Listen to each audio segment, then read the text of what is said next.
Dear children, welcome to today's English class. Hope you all have heard of the saying, what is sauce for the goose is sauce for the gander, which means men and women being equal as citizens, they should be considered equal in every sphere of lives. There shouldn't be disparity or inequality in treating men and women in other walks of life too. Well, in the light of the saying we just discussed, let's take a look at the first lesson in Class 12 English textbook titled 3L'S for Empowerment by Christine Lagarde, the most popular right-wing politician and champion of women's rights. The 3L'S of empowerment pinpoint the factors that are essential for women empowerment. Since women belong to patriarchal society, they often fail to showcase their real potentiality. They are often denied of equal opportunities in a man-made society. The 3L'S of women empowerment include three cardinal factors like learning, labor, and leadership. I repeat, learning, labor, and leadership. Morning children, hope you're safe. And today we are going to Unit 1, the 3L'S of Empowerment, written by Christine Lagarde. And this is a lesson based on speech on the importance of women empowerment. And have you heard of speeches? Yes? There are many famous speakers like Martin Luther King, Winston Churchill, Mahatma Gandhi, Nelson Mandela, and the like. And do you think that speeches can make an impact on human mind?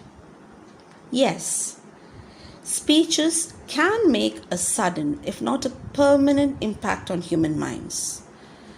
Like Mark Antony's speech and Martin Luther King's speech are the best examples of a persuasive speech.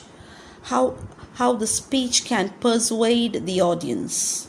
So a good orator's merit is not in his academic knowledge and the kind of adjectival phrases he uses, but his talent to convince the audience through powerful and meaningful words. So, speeches are the best tools to convey our ideas to a group of people who listen to it. It can be a small group or a vast gathering, but when we make speeches, we have to express our ideas strongly and convincingly before a large group of people. Hope you get me. And here, the 3L'S of empowerment. This is a speech delivered by Christine Lagarde, and she is the first woman finance minister of France. And the 3L'S of empowerment here are learning, labor, and leadership. Now, according to her, education is the foundation of any change. By educating women, they realize their power and help themselves break the chain of discrimination. So, let's go on to the speech. Good afternoon. It is great to be among friends and kindred spirits. The 21st century poses many challenges that require new ways of thinking, none more important than the economic role of women in a rapidly changing world. But women today remain blocked from contributing their true potential. This has a huge cost. In some countries, per capita income lacks significantly because women are denied equal opportunity. They represent half the world's population but contribute far less than 50% of economic activity. What is needed to change this picture is a concerted effort to open the door to opportunity with what I call the 3L'S of women empowerment: learning, labor, and leadership. Now see, in this paragraph, she talks about the importance of women empowerment and the ways to achieve this goal. Now, see, she begins her speech by stressing the role of women in this modern world. And women have great potentiality, but they are denied the opportunity to contribute their potential for the benefit of the entire human race. Now she talks about the factors that are essential for women empowerment. And she says that today's era demands women to take the economic role. Since women belong to a patriarchal society, they cannot show their true potential. They are not getting enough equal opportunity. And she says that women empowerment is possible only through the 3L'S, which includes learning, labor, and leadership. You get me? First, about learning. Education is a foundation upon which any change is built. Learning helps women to help themselves and break the shackles of exclusion. Nowhere is this more essential than in the developing world. There is an African adage that goes, if you educate a boy, you train a man. If you educate a girl, you train a village. Now see, here she talks about learning, or education is the foundation on which the change is built. So learning helps women to help themselves. And women's education has a wider and stronger impact than the education of men. So it is true in this developing world. That is what she says. This is true. Because learning helps women to get limitless knowledge, which helps them to broaden their thoughts, and it helps women to overcome their adversities. And Christine Lagarde also tells us an African adage. She says, if you educate a boy, you train a man. And if you educate a girl, you train a village. Okay?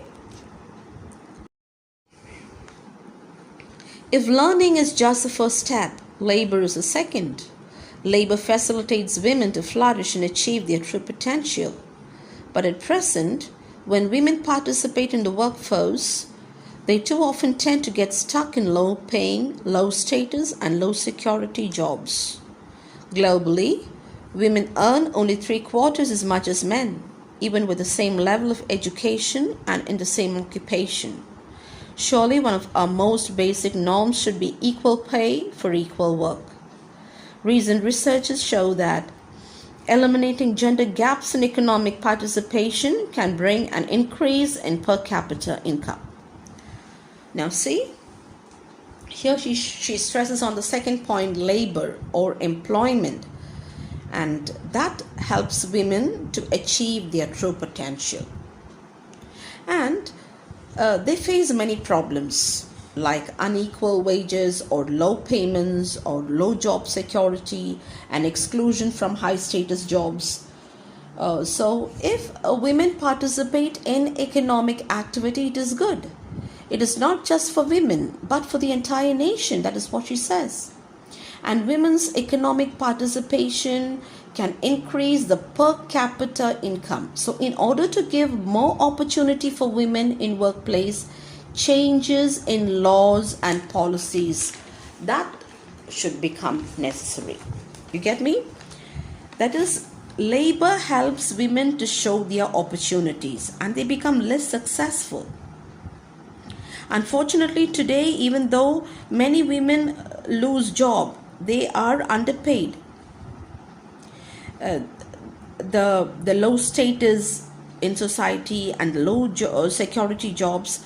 But Christine Lagarde, she demands equal pay for equal work. Okay? We can undoubtedly promote more opportunity for women in the workplace.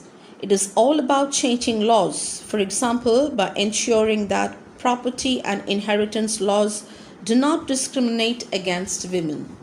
It also means policies that encourage education and health care.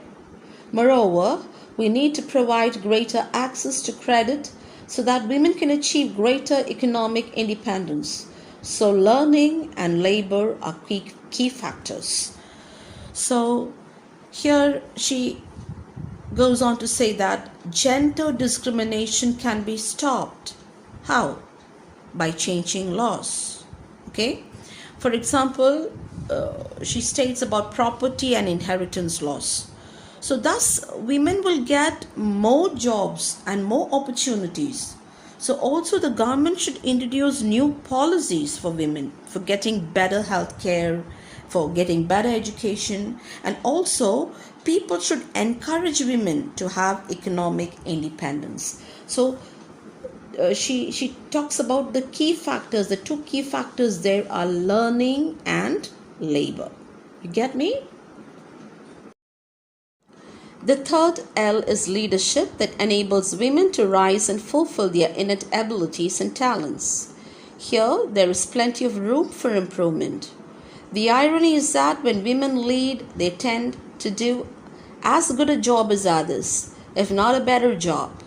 They are more likely to make decisions based on consensus building, inclusion, compassion, and with a focus on long-term sustainability. It is true that women sometimes lack the confidence to match their competence, but they need to change that mindset and reset the narrative in their favor. So it is essential that women be ready to dare the difference, to take risks and step outside their comfort zones. Nonetheless, even those with the drive to succeed continue to face barriers, whether they are talking about providing primary education for girls in village or executive positions for women in business. Now see here. Now here she talks about the third L, which is leadership, and which helps women to improve their potentials, to show their inborn talents, to show their inborn abilities. And women, just like men, they proved so many times that they are effective leaders. They have decision making ability based on their consensus building inclusion, their compassion, and long term sustainability. Due to lack of confidence, sometimes women are unable to show their potential. So here she recommends women to dare the difference, which means that women should come out of their comfort zone. They have to face the challenges with confidence in all walks of their life. And so what she means is that women should come to the leadership position. That is what she meant. They should be a part of decision making bodies, and women are actually good or even better leaders as compared to men. Okay? It is time to create a world where all women can meet their potential without impediment or prejudice, and the world will reap benefits. The 3L'S will help us get there. If we dare the difference will deliver. Thank you very much. So this is how she ends her speech. She tells, if we make a world where women can meet their potential, the world will benefit from it. And she ends her speech by saying that if women dare the difference, there will be difference in society, and this difference will deliver results. She tells us that it is time for women to empower by adopting the 3L'S of women empowerment. And what are the 3L'S? You need to tell me now. What are the 3L'S? Yes, learning, labor, and leadership. Okay? Learning helps women to lead themselves from the darkness of ignorance to the light of knowledge. Tamasama Jyotirgamaya. Learning widens the horizon of their boundless knowledge, which helps them to voice their views against injustice like gender bias and economic inequality. At this point of time, Christine Lagarde reminds us of an African adage: if you educate a boy, you train a man. If you educate a girl, you train a village. Which means an educated mother in the family can bring up her children with a vision to make them touch the sky. They can be the building blocks in the process of a welfare nation building. In short, education elevates the status of women and helps them to break the divides that separate and isolate them in terms of gender, sex, caste, race, and the like. Secondly, Christine Lagarde observes how labor helps in the women empowerment. Labor helps women to achieve economical self-reliance. They get opportunities to show their mettle and become successful. But sad to say, our society since time immemorial has been considering women as fragile and weaker. Even though many women have job, they are underpaid and are given low status and low security job in the society. The author demands parity in pay for both men and women, equal pay for equal work. She says in a man-made society and laws, there is discrimination in treating women in laws such as property and inheritance. Lagarde reminds the governments to introduce new policies for women to get better education, job opportunity, and equal pay, and to encourage women to have economic independence. Towards the end of the speech, Lagarde hints at the third L, that is leadership, which helps women to prove their mettle and show their inborn talents and abilities. Women, just like men, have proved many a time that they are effective leaders. Women do have decision-making ability, which is based on consensus building, inclusion, compassion, and long-term sustainability. Often, due to diffidence, they fail to show their innate abilities. So, as she ends the speech, Lagarde recommends women to dare the difference, which means women should be daring or courageous enough to question injustice and inequality, ready to face challenges with confidence in all walks of life. Christine Lagarde reminds it's time for women empower themselves by adopting these 3L'S of empowerment. They are competent enough to lead and take up responsibilities as men do. And know thyself. Recognize your own ability. Come out of the cocoon of inhibition. Thank you.